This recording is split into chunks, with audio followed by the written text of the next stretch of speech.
La bestia de Kerama Reto. Este diario pertenece al sargento Edward Bollington de la 77 División de Infantería.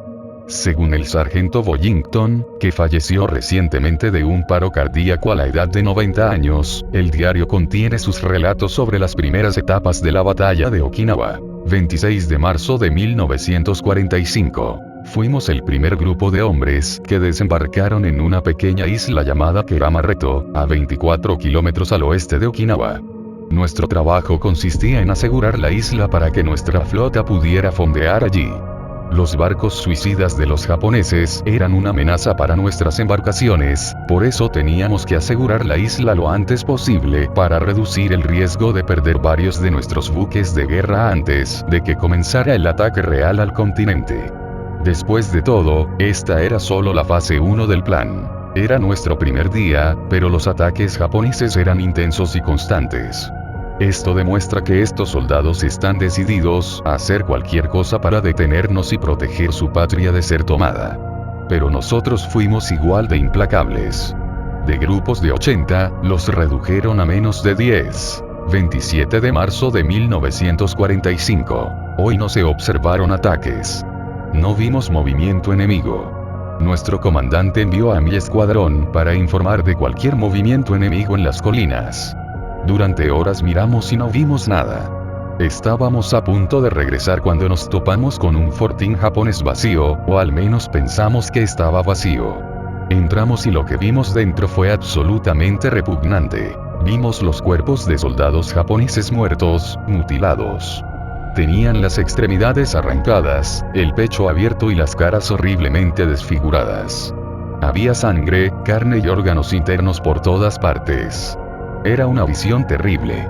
Ni siquiera un soldado como yo podía soportar mirarla. Se hizo de noche, así que salimos, emprendimos el regreso y decidimos informar de todo por la mañana. 28 de marzo de 1945. Ayer no dormí mucho porque no dejaba de pensar en lo que les había pasado a los soldados japoneses en el fortín. Le informé a nuestro comandante y le dije que nunca habíamos visto ningún movimiento del enemigo, aunque nunca le conté nada de lo que habíamos visto. Lo importante es que esos cabrones están muertos y no hay nada que nos detenga. Una vez más, no hubo ningún ataque, ningún enfrentamiento con el enemigo y, una vez más, nos enviaron de nuevo a esas colinas, esta vez más lejos, para informar de cualquier movimiento procedente de los japoneses. Nos topamos con el fortín, pero no nos molestamos en comprobarlo, era solo una pérdida de tiempo valioso, así que seguimos adelante. Después de una larga caminata, mi escuadrón y yo encontramos un túnel construido por los japoneses. Conocíamos estos túneles de los marines que lucharon en Peleliu. Todos acordamos comprobarlo y ver qué había dentro. Calamos las bayonetas por si nos encontrábamos con el enemigo. Cuando entramos, vimos rifles y balas en el suelo. Encendimos nuestras linternas a medida que nos adentrábamos en el túnel. No tardamos mucho en encontrar los cuerpos de soldados japoneses muertos, con la misma descripción que los del fortín. Miembros arrancados, el pecho abierto y los órganos internos arrancados. Pensamos en volver hasta que oímos algo justo delante de nosotros. Sonaba como carne desgarrada. Apuntamos nuestras linternas directamente hacia adelante para ver qué hacía ese sonido. Vimos una criatura alta y oscura alimentándose del cadáver de un soldado japonés. Tenía garras largas, una cabeza casi humana y no tenía ojos. Por alguna razón, nos quedamos allí parados, congelados por el miedo, hasta que nos miró y soltó un chillido. Corrimos lo más rápido que pudimos fuera del túnel, pero la bestia nos persiguió y logró atrapar a 2 de mis compañeros. Cuando salimos, todo lo que oímos fueron gritos y desgarros de carne. 29 de marzo de 1945. El soldado Wharton y yo somos los únicos que quedamos en nuestro escuadrón. Nos perdimos al intentar encontrar el camino de regreso, así que terminamos aquí, en algún lugar en medio del bosque. Consideramos pedir ayuda, pero teníamos miedo de que eso atrajera a la bestia. No sabíamos qué hacer. El soldado Wharton estaba sufriendo una crisis nerviosa. Traté de consolarlo. En un momento dado, me apuntó con su rifle. Pensó que si muriéramos aquí, moriríamos sin ser devorados por la bestia. Lo desarmé y le dije que mantuviera el control. Empezó a llorar. Oscureció de nuevo. Oímos un sonido familiar, un chirrido. Era la bestia. Estaba buscando, probablemente comida. El soldado Wharton se escondió debajo de un árbol mientras yo me escondía entre la espesura del follaje. La criatura parecía sentirse atraída por los gemidos del soldado Wharton, así que tiré 2 piedras en una dirección diferente y la bestia pareció seguir el sonido. Desapareció y escapamos de ella una vez más. 30 de marzo de 1945. No habíamos comido en 2 días. Nos moríamos de hambre. Seguíamos intentando encontrar el camino de vuelta. Cada vez que pensábamos que ya casi habíamos salido del bosque, terminábamos en el mismo lugar donde habíamos empezado. Las acciones del soldado Wharton empeoraban. No paraba de quejarse, quejarse y quejarse. Yo también estaba empezando a perder el control por su culpa. Era incontrolable. Apunté con mi rifle hacia él y, para mi sorpresa, rápidamente me desarmó y me apuntó con el arma. Pensé que ya era hora. Pensé que nunca volvería a ver a mi esposa y a mis hijos. Pensé que esta era la parte en la que nos dispara a los dos. Estaba equivocado. Apuntó el rifle hacia otra dirección y disparó un par de tiros. Llamó a la bestia y me exigió que corriera. Al principio pensé que había perdido el control por completo, pero resultó que estaba tratando de ayudarme, de sacarme de allí. No sé por qué. Empecé a correr tan rápido como pude y tan lejos como pude. Escuché disparos, luego un grito, luego un chillido fuerte. Corrí y corrí hasta que casi me quedé sin aliento. Entonces vi movimiento, eran nuestros hombres. Por fin, alivio. Me acerqué a ellos. Me vieron venir hacia ellos. Me dijeron que me detuviera, pero antes de que pudiera actuar, de repente perdí el conocimiento. Me desperté, tumbado en una camilla dentro de una tienda médica. Nuestro oficial al mando entró y me preguntó cómo me sentía. Respondí asintiendo.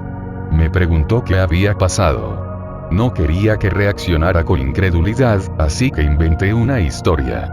Le dije que los japoneses nos habían capturado y que yo era el único que había salido con vida. Lo aceptó, me dijo que descansara un poco y salió de la tienda. 31 de marzo de 1945. Toda la isla estaba asegurada. Es muy gracioso porque no nos hemos encontrado con los japoneses durante días, o al menos mi equipo y yo no. Me resulta difícil reírme de ello, tal vez por todo lo que he pasado en esta isla, y solo yo sabía lo que realmente sucedió. Mañana nos embarcarán para nuestra próxima misión. Todo lo que quería era salir de esta isla, para evitar a la bestia responsable de la muerte de mis compañeros, que me apoyaron y lucharon desde Guam. Espero que sea la última vez que la vea.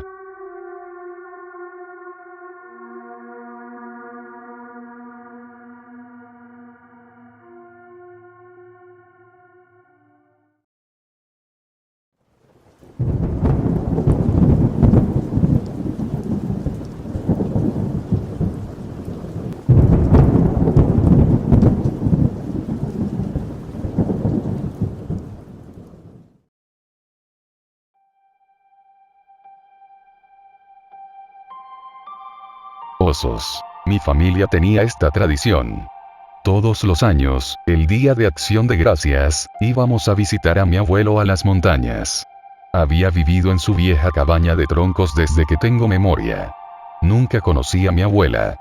Ella murió antes de que yo naciera. Una vez, después de la cena de Acción de Gracias, cuando todos habían comido hasta saciarse de pavo, salsa de arándanos y pastel de calabaza, el abuelo se sentó en la sala de estar y me preguntó si quería escuchar una historia. Claro, abuelo, le dije, pero esta vez no quiero escuchar una historia aburrida, como la de tu bicicleta. Cuéntame algo que dé miedo. Hizo una pausa y se rascó la barbilla. Bueno, tengo uno, pero podría darte un buen susto. Puse los ojos en blanco. Abuelo, tengo 12 años. No estaré despierta toda la noche por una historia de terror. Muy bien, empezó el abuelo. Antes de conocer a tu abuela y establecerme aquí, trabajaba en la granja que está al final del camino, cosechando soja. Allí conocí a un hombre llamado Jim, cuyo trabajo era entrenar a los caballos. Pronto nos hicimos buenos amigos. Una vez, durante las vacaciones, Jim me preguntó si quería ir de casa. Yo nunca había ido de caza, pero me pareció divertido. Así que salí, alquilé un Winchester y me fui con Jim al campo a buscar ciervos. No encontramos ninguno. No llevamos ni mapa ni brújula, y pronto nos perdimos. Entonces empezó a oscurecer. Le pregunté a Jim si sabía leer las estrellas, ya que había estado en los Boy Scouts, pero me dijo que se había olvidado de las constelaciones. Así que decidimos hacer una fogata y acampar hasta la mañana. Fue un error. Aunque, ahora que lo pienso, no teníamos muchas opciones. Apenas amanecía cuando me desperté y vi a Jim sacudiéndome. El fuego se había apagado. Debí haber maldecido muy fuerte, porque me silbó para que me callara. ¿Escuchaste eso?, susurró Jim. ¿Oyes qué?, pregunté. Luego escuché por un momento y pude oír algo. Sonaba como una persona que gemía. Alguien podría estar en problemas, dijo Jim. Tal vez podamos ayudarlos. Vamos. Tomó su arma. Buen trabajo, Jim. Con cautela, levanté mi mochila y seguí a Jim en la dirección del ruido. Después de unos pasos nos encontramos frente a una enorme roca, una de esas formaciones creadas por terremotos. Podía escuchar los gemidos que venían del otro lado. Jim y yo nos asomamos por detrás de la roca, y lo que vi me dejó helado de terror. Un rayo de sol matutino cayó sobre la bestia más horrible que jamás había visto. A primera vista, parecía un oso, excepto que los osos no tienen dientes como hojas de afeitar ni ojos que brillan con fuego fantasmal. No, esta criatura parecía haber salido arrastrándose directamente del infierno. Pero lo peor era lo que producía ese gemido. Era una mujer joven, probablemente una excursionista. No podía tener más de 21 años. Estaba tendida en el suelo. La criatura le había abierto el vientre y estaba devorando sus entrañas desordenadamente, salpicándole la cara con sangre y trozos de sangre. Me di cuenta de que el sádico cabrón estaba guardando sus órganos más vitales para el final, obligando a la pobre chica a morir de forma lenta y agonizante. La criatura no nos había notado. Enterró su cara en los intestinos de la mujer, masticando y sorbiendo vorazmente. Ella gimió débilmente. Sabía que estaba muerta y también estaba muerto de miedo. Presa del pánico, agarré a Jim del brazo. Maldita sea. Tenemos que salir de aquí, hombre. Jim me ignoró. Tenía una mirada seria en su rostro y la mandíbula apretada con determinación. Sabía lo que iba a hacer y traté de detenerlo, pero era demasiado tarde. En un movimiento rápido, levantó el rifle y apuntó. Se escuchó un rugido de dolor cuando la bala de Jim se clavó en la piel del monstruo. Se giró hacia nosotros, gruñendo, y juro que sentí esos ojos ardientes mirándome fijamente al alma. Jim no intentó recargar, se dio la vuelta y echó a correr. Yo también lo hice. ¿Sabes que dicen que no puedes correr más rápido que un oso? Es cierto. Pero, en realidad, si estás con un amigo, todo lo que tienes que hacer es correr más rápido que él. Desafortunadamente para Jim, yo era el más rápido. No miré hacia atrás, incluso con sus gritos resonando en mis oídos. Corrí hasta llegar a un pequeño arroyo. Al otro lado había uno de esos cobertizos que la gente usa para almacenar leña. No estaba cerrado con llave, gracias a Dios. Entré, cerré la puerta de golpe detrás de mí y esperé allí, con el corazón latiendo con fuerza. Parecía una eternidad y dentro del cobertizo hacía mucho frío, pero cuando finalmente llegó el monstruo, estaba lista. Apunté con mi Winchester de alquiler a la puerta, cuando se hizo añicos y finalmente cedió. Solo tenía una oportunidad y, si fallaba, me encontraría con mi creador. Así que apunté al punto justo entre los ojos blancos y brillantes de la alimaña. Antes de que pudiera apretar el gatillo, el monstruo se abalanzó a la velocidad del rayo y me aplastó contra la pared trasera del cobertizo. Me dolían los antebrazos como si fueran llamas cuando sus garras se clavaron en mi carne. Podía sentir el aliento caliente y rancio de la bestia en mi cara, y sus mandíbulas estaban a punto de aplastarme el cráneo.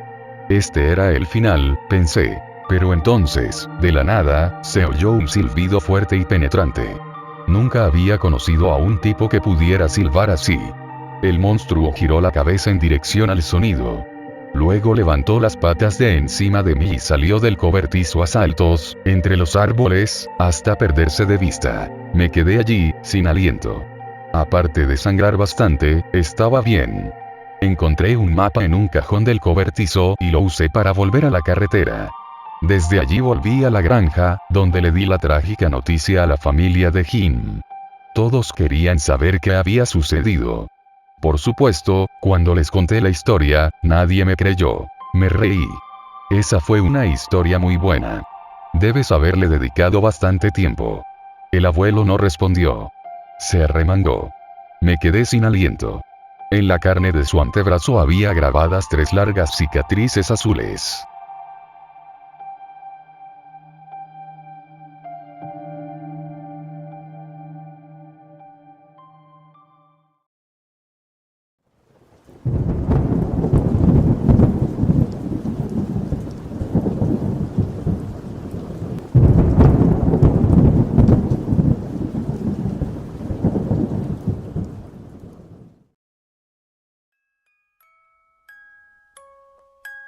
Mala noche fuera. Me gustan las películas de monstruos. Claro, de vez en cuando veo una comedia romántica o una superproducción de superhéroes, pero me gusta algo con lo que me pueda identificar. Claro, las criaturas suelen ser un poco caricaturescas y sosas, pero es una representación y al menos puedo apreciar eso. Voy al cine casi todos los días. Nunca tomo palomitas ni bebida. A veces, compro un paquete de mentas para el aliento, chicles para darle sabor. Me gusta sentarme en la parte de atrás, pero la parte delantera también es aceptable si eso significa que puedo mantener la distancia con los demás. Normalmente voy a las funciones alrededor de las 8 o 9. Llego media hora antes de que empiecen los trailers y veo como las moscas entran a descansar y relajarse en mi telaraña. Siempre voy sola, pero en realidad no estoy sola. Mis hijos me llenan el estómago. Creo que también les gusta el cine. Al menos les gusta la música. Mis hijos han estado conmigo desde que tengo memoria. Se retorcían bajo mi piel pálida incluso cuando era un niño pequeño. Siempre supe instintivamente que no debía mencionarlo a mi familia ni a nadie más. Se los llevaban y los cortaban en pedazos, y ninguno de nosotros quería que eso sucediera. Fue cuando llegué a la pubertad cuando empezaron a salir de mi boca. Son lo que llamaríamos sanguijuelas, pero no estoy segura de que sea exacto, ya que ellos y yo somos uno y lo mismo. Ya no como comida. Ahora ellos comen por mí. Se deslizan dentro y fuera de humanos desprevenidos más rápido de lo que se puede notar fácilmente. Recogen la sangre y me la devuelven para su sustento. Por lo general, son inofensivos. No siempre. Su primera comida fueron mis padres dormidos. En realidad, no durmieron en todo el tiempo. Eran muy ruidosos y también muy sabrosos. Fue la experiencia más triste y placentera de mi joven vida. Han pasado 35 años desde entonces y me he vuelto bastante bueno en lo que hago. Mantengo un trabajo de perfil bajo como contable. No soy popular entre mis compañeros de trabajo ni entre mis clientes, pero nadie sospecha que no soy uno de ellos.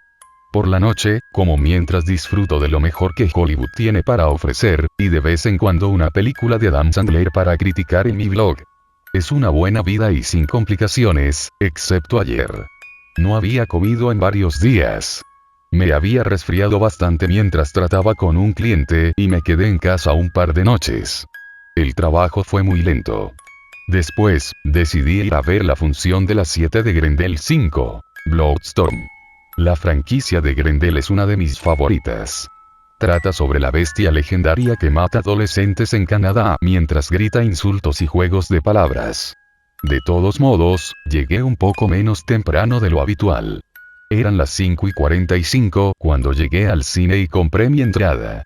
Consideré la opción 3D, pero suele ser barata e inútil en mi humilde opinión. Me senté en la esquina trasera izquierda y medité un rato hasta que oí que empezaban los trailers. Nada me llamó la atención. Para entonces, la mayoría de mis compañeros de cine ya habían llegado y habían ocupado sus asientos. Los conté uno por uno. Había 27 personas y un bebé que no creo que deba considerarse una persona. Aunque tal vez me ocurra lo mismo. La película empezó. La primera escena fue un verdadero baño de sangre. Hizo que los pocos pelos rubios y finos de mi cuerpo, casi completamente desprovisto de pelo, se erizaran de excitación. Esperé unos 10 minutos antes de despertar a mis hijos de su letargo. Todo lo que necesité fue contener la respiración un momento.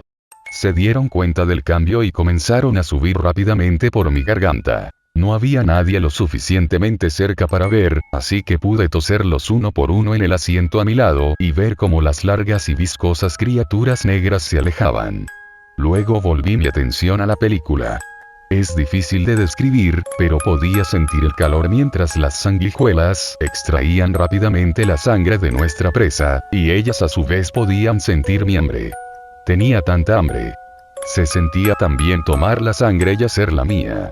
Se siente tan bien, y siempre sorprendentemente asombroso.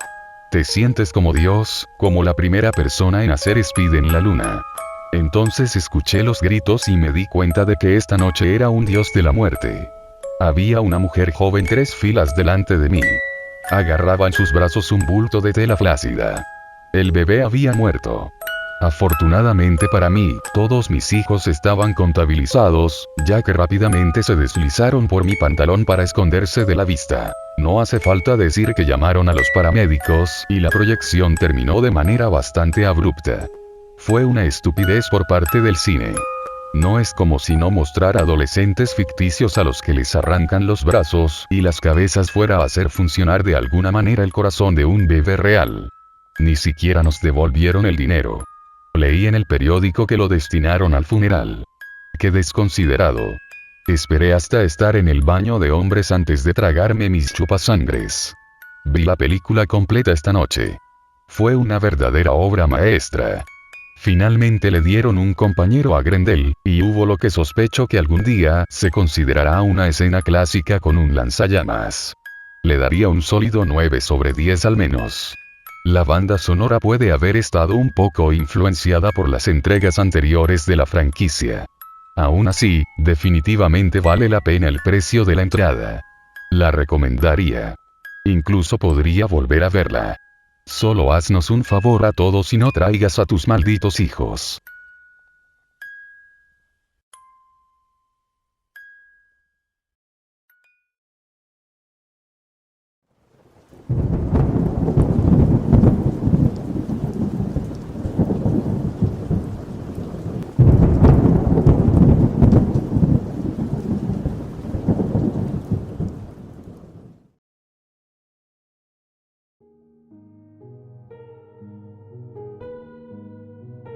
«29 días». Red caminaba de un lado a otro por el estacionamiento y sostenía la llave del auto en el aire, haciendo clic en el botón de bloqueo varias veces hasta que escuchó un bip bip.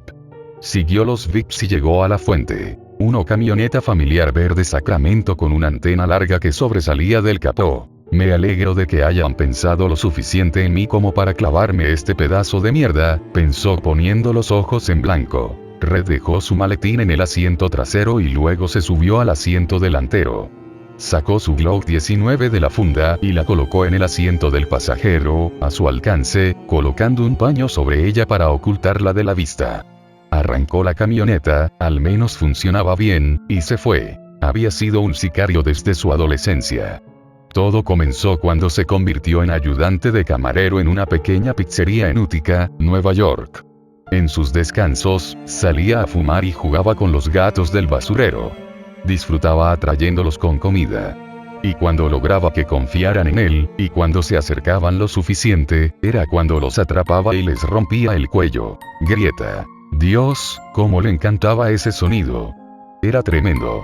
Se volvió bueno en romper esos cuellos felinos, pero pronto se volvió aburrido. Entonces, el siguiente gatito desafortunado que se cruzó en su camino, ese se quedó con el balde de agua. Maulló y emitió todo tipo de ruidos horribles mientras lo ahogaba, y debido a todos los ruidos que hizo, alertó a Vinny, el dueño de la tienda. ¿Qué coño le estás haciendo?, gritó Vinny con su cadencia neoyorquina. Red soltó al gato y este se alejó tambaleándose, cojeando, viendo las estrellas. Seguramente despedirían a Red, pero ese no fue el caso. Vinny vio el potencial que tenía frente a él. Trabajó para algunos OG en las 5 familias de Nueva York y le dio una recomendación a Red. Los capos prepararon a Red y lo hicieron dar golpes a la edad de 16 años. El primer golpe de Red fue un gilipollas de mala muerte llamado Vic Henry, un mafioso que había estado robando los fondos de la mafia. Red, en una motocicleta, se detuvo junto al Cadillac de Vic Henry en un semáforo, y Vic Henry bajó la ventanilla y le dirigió a Red su infame mirada arrogante con un puro asomando por la comisura de una sonrisa insolente. ¿Qué coño estás mirando?, preguntó Vic Henry. Que te jodan, tío. No, no me jodas, dijo Red. Que te jodan a ti. Auge. Los ojos de Vic Henry ni siquiera se habían abierto del todo al ver la pistola de Red cuando este apretó el gatillo. Red se convirtió en el blanco de los asesinos a sueldo. Era más frío que el hielo y se rebajaba a casi cualquier nivel, siempre que hubiera un recibo de sueldo con su nombre. Hoy, a Red se le encomendó matar a un niño. Se encontró en el frío clima invernal de Spartanburg, Carolina del Sur, para llevar a cabo quizás el asesinato más fácil de su carrera. El objetivo era hacer Price, un niño de 10 años que, supuestamente, pero a Red no le importaba, había matado a 3 personas en los últimos 3 meses, una por mes. Tal vez lo más extraño fue la persona que había contratado a Red para el asesinato. El propio padre de Acer, Barton Price. Nadie puede creerlo, había dicho Barton. Pero yo sé la verdad. Él lo hizo. Él mató a esas personas. No lo entiendo, pero juro por Dios que él mató a esas personas. Su madre también lo sabe, pero no lo admitirá. No su Acer. A Red no le habían importado demasiado los detalles de a quién había matado a Acer, ni por qué ni cómo. No le importaba. Hacía su trabajo sin cuestionarlo, sin remordimientos, sin pensarlo 2 veces. Y ese tipo, Barton, estaba pagando $60,000 en efectivo imposible de rastrear por ese asesinato fácil. Red nunca dejaría pasar esa oportunidad. Red se detuvo a un lado del camino de tierra y apagó los faros. La casa de los Price estaba en la campiña del condado de Woodruff, el epítome de la zona de paso elevado. Había pastos para caballos, tierras de cultivo y bosques espesos a ambos lados de la mayoría de los caminos. Red sacó su pistola de la guantera y atornilló el silenciador a la boca del cañón. Miró por la ventana a su presa, una casa de 2 pisos con una inmensa extensión de tierra a su alrededor. Tienes que hacerlo mañana, había dicho Barton. No esta noche. Hazlo mañana. Pero Red hacía las cosas a su propio ritmo. Llevaría a cabo el asesinato esa noche, mientras la familia dormía. Tenía que volver a Nueva York para hacer más trabajo de casa mayor para los capos. Se colaría en la casa, encontraría el dormitorio del chico y le daría un buen golpe en la cabeza mientras dormía. Luego encontraría un lugar para descuartizar el cuerpo. Tiene que ser indoloro, había dicho Barton antes. No quiero que sufra en absoluto. Red siempre cumplía con lo que le habían asignado. Si la víctima no tenía que sufrir, no lo haría. Si la víctima tenía que soportar una agonía incomprensible durante 24 horas seguidas, él también podía encargarse de eso. Red salió del coche, pistola en mano, y se dirigió a la casa, decidido y metódico. La noche estaba silenciosa, pero de vez en cuando se oía el silbido de los fríos vientos invernales. La hierba estaba muerta y seca, y crujía bajo los pies de Red, cuando dobló la esquina trasera de la casa. Se acercó a la puerta corrediza de cristal trasera. Metió la pistola en el bolsillo del abrigo y sacó un destornillador. Introdujo el destornillador en la rendija de la puerta y la abrió con una palanca. La casa estaba en silencio y en silencio. Los pequeños ruidos, como el chapoteo del agua en las tuberías de la pared o el resoplido del calentador, no distraían a Red. Era como una máquina. Red pasó junto a una foto familiar colgada en la pared. La miró un momento y vio a 2 padres felices, sonriendo junto a su hijo de 10 años en un viaje de campamento. Red se preguntó cuándo había comenzado el niño a matar. Se preguntó si tal vez el niño no se hubiera topado con Red esa noche, tal vez él también se habría convertido en un asesino a sueldo. No importaba, ahora. Red vio que una de las puertas del dormitorio tenía un candado pesado y una trampa para osos. Sí, una trampa para osos en el suelo, delante de la puerta. Dios mío, tienen mucho miedo de su hijo. Red subió las escaleras con la pistola en la cintura. Sus pasos eran silenciosos, su ritmo lento pero constante, como el de una serpiente. Uno podría incluso imaginar el sonido de una serpiente de cascabel mientras veía a Red avanzar. Llegó a lo alto de las escaleras y vio la habitación del niño al final del pasillo. Se dirigió hacia allí. La brillante luz de la luna se derramaba en la habitación en un haz singular desde la ventana. La puerta emitió un leve crujido cuando Red entró. Y vio que Acer no estaba allí. La habitación estaba sucia, saqueada. La alfombra estaba hecha jirones, espuma y plumas de almohada esparcidas por todas partes, juguetes rotos y vidrios rotos. Pero quizás la parte más extraña de la escena era la ventana. Había sido enrejada, y la frase clave había sido: las barras de acero estaban dobladas hacia afuera, justo el espacio suficiente para que alguien pudiera pasar a través de ellas. Red se acercó a la ventana, sin miedo pero profundamente confundido. Asomó la cabeza y vio fragmentos de acero y vidrio en la hierba, iluminados por la luz de la luna. Red se dio una palmada en la nuca al sentir una gota de lluvia. Luego cayó otra y, cuando se la secó, se dio cuenta de que no era una gota de lluvia. Era espesa y pegajosa, como baba. Giró el cuello y miró hacia arriba, y fue entonces cuando dos garras grandes y peludas lo agarraron por las axilas y lo sacaron por la ventana como si fuera un niño pequeño. Era una criatura enorme, grande y peluda, con largos brazos de gorila y cara de perro. Gruñía y bramaba, y su aliento caliente y penetrante golpeaba la cara de Red y le hacía volar el pelo hacia atrás. Los pies de Red colgaban mientras el monstruo permanecía de pie en el techo y lo sostenía en el aire. Levantó su pistola y disparó 6 tiros en el abdomen de la criatura. La criatura aulló y se enojó. Se tambaleó hacia adelante y hundió los dientes en la garganta de Red. Red miró hacia el cielo nocturno mientras la sangre caliente brotaba de su cuello mientras la criatura se daba un festín. Cuando la luz se desvaneció de sus ojos, juntó los cabos. El chico había matado una vez al mes, cada 29 días. Lo que también aparecía cada 29 días era una luna llena que brillaba sobre la sangre roja que brotaba de la garganta abierta de Red mientras todo se desvanecía en la oscuridad. El hombre lobo se comió el cadáver de Red y luego salió corriendo hacia la noche en busca de su próxima comida. La noche era joven.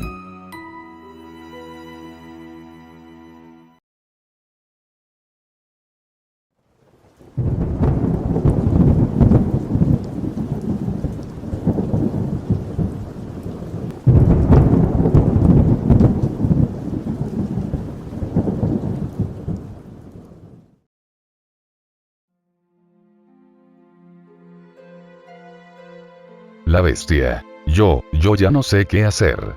Como granjero en la zona rural de Missouri, la vida se vuelve un poco solitaria. Solo tenía 3 amigos, todos granjeros. Mi esposa murió hace 10 años de una enfermedad y es difícil combatir la soledad solo. Los ingresos no han sido muy buenos últimamente. Algo ha estado atacando a mi ganado. Son mi principal fuente de ingresos y me he estado endeudando. Me encontré con algunos de mis amigos en el bar local, el único lugar que realmente todavía funciona en este basurero de ciudad. ¿Qué quieres decir con matado?, preguntó José. No sé muy bien de qué estás hablando, dijo Paul. Los animales no mueren sin motivo alguno. Juro que murieron de la nada, exclamé. Tienen cortes profundos como de sierra en la cabeza y el resto es lo que sea que no haya querido comer. No tengo idea de qué es. Bueno, no podemos ayudarte, dijo José. Tenemos nuestro propio equipo para mantener a un grupo de coyotes fuera de nuestras granjas. Gracias por la ayuda, chicos, dije y salí furioso del bar. Nunca me di cuenta de lo tarde que termino saliendo algunas noches, lo juro. Llegué a casa alrededor de las 12 a.m. y entré a mi casa. Comí algunas papas fritas, luego caminé hacia mi habitación y me desmayé, aullando. No como ningún animal que haya visto antes. Sonaba sobrenatural. Como si viniera de otro planeta, tal vez incluso de otro universo. Sonaba como 6000 gritos provenientes del abismo más profundo del infierno resonando en mis oídos. Abrí de golpe el armario de las armas y saqué mi rifle. Corrí hacia mi granero y subí la escalera. Me senté en el techo esperando a que ese pequeño cobarde atacara mis animales. Escuché el aullido de nuevo. Estaba destrozando a mi preciada vaca. Bajé para ponerme a tiro de lo que fuera que estaba matando a mis animales. No tendría piedad de lo que había convertido mi vida en un infierno durante los últimos meses. Caminé hasta las puertas de mi zona de vacas. Grité silbidos hacia ella y escuché el aullido de nuevo. Más cerca, al menos a 10 pies de mí. Volaba a una velocidad asombrosa, haciendo que 10 pies parecieran 10 pulgadas en un segundo. Lo vi. Era una bestia enorme y negra que fácilmente se elevaba 10 pies agachada. Se retorcía de forma natural y muy frenética. Tenía un pelaje destrozado y negro cubierto de sangre y entrañas. El olor almizclado de la sangre resonaba por todo el aire. Las garras de la bestia fácilmente alcanzaban los 2 pies. Sus ojos azules brillaban como faros. Yo era el ciervo atrapado en ellos. Miré por el cañón de la pistola y obtuve un tiro claro hacia su cabeza. Estaba temblando, el sudor caía de mi cabeza como una cascada. Le disparé directamente a la cabeza y se estrelló contra el suelo por un segundo. Se puso de pie y la bala no dejó daño. De hecho, apenas le desgarró la piel. Miré con horror cómo la bestia se abalanzaba sobre mí. Corrí lo más rápido que pude, pero me derribaron y me arañaron la cara. Agarré mi arma a 2 pulgadas de mí y volví a disparar a corta distancia. Sentí que el proyectil caía sobre mí mientras la criatura me miraba, y le hice completamente consciente de que estaba tratando de hacerle daño. Tomó su palma gigante y me aplastó la cara, luego me arañó. El monstruo me levantó con sus dientes y me desmayé. No sé dónde estaba ahora. Estaba oscuro y el olor a animales muertos era intenso. Vi múltiples cadáveres ensangrentados en el suelo, desde mapaches hasta zorros. Intenté ponerme de pie, pero luego miré hacia abajo. Se veía un enorme agujero en mi costado y no podía describir el dolor que sentía. Avancé lentamente hacia lo que pensé que era luz y vi la libertad, pero estaba en lo profundo del bosque. Había empezado a deslizarme por una pendiente y luego pasé de ser un simple deslizamiento a volar por la pendiente a 30 km por hora. Golpeé un árbol con la cara y me tumbé en el suelo con dolor. Seguí deslizándome y luego escuché de nuevo el llamado de la bestia del infierno. Estaba cerca. Esta vez, estaba seguro de que iba a morir. La criatura se cernió sobre mí, me levantó y me arrojó contra un árbol. Me deslicé, tratando de escapar, pero me levantaron y me arrojaron al suelo, luego me pisotearon. Estaba rezando por la muerte, pero la criatura no me dejó ir por el camino fácil. La bestia se agachó y gritó en mi cara. Vi como 3 monstruos más caminaban cerca de mí. Observé con miedo cómo aullaban y aparecían más. Al menos ahora sabía que no había solo una de esas cosas. Intenté ponerme de pie y correr, pero en cuanto lo hice, uno de los monstruos me golpeó en la espalda. Me volteó y miré a los ojos a los animales que planeaban asesinarme. Me quedé mirando fijamente a los ojos durante 3 breves segundos. La luz inundó mis ojos. Dios mío, la luz era brillante. Tomaron sus afiladas garras de 60 centímetros de largo y las clavaron en mis ojos. Sentí cada uno de sus espasmos, empujones y cosquilleos. Grité y luego nada. No sentí absolutamente nada. No debería haberme metido con estas cosas, sé que no debería haberlo hecho. Recuperé la visión, pero sentí todo el dolor que sentí cuando estaba viva. Me picaba el cuerpo, por todas partes. No entiendo cómo la gente se hizo a la idea de nubes y puertas doradas y todo eso. Es solo un bosque completamente oscuro. No hay nada aquí arriba. Solo los aullidos constantes de la bestia en la distancia. Para aquellos que se encuentran con la muerte, prepárense. Es solo un juego de caza. Bienvenidos al infierno.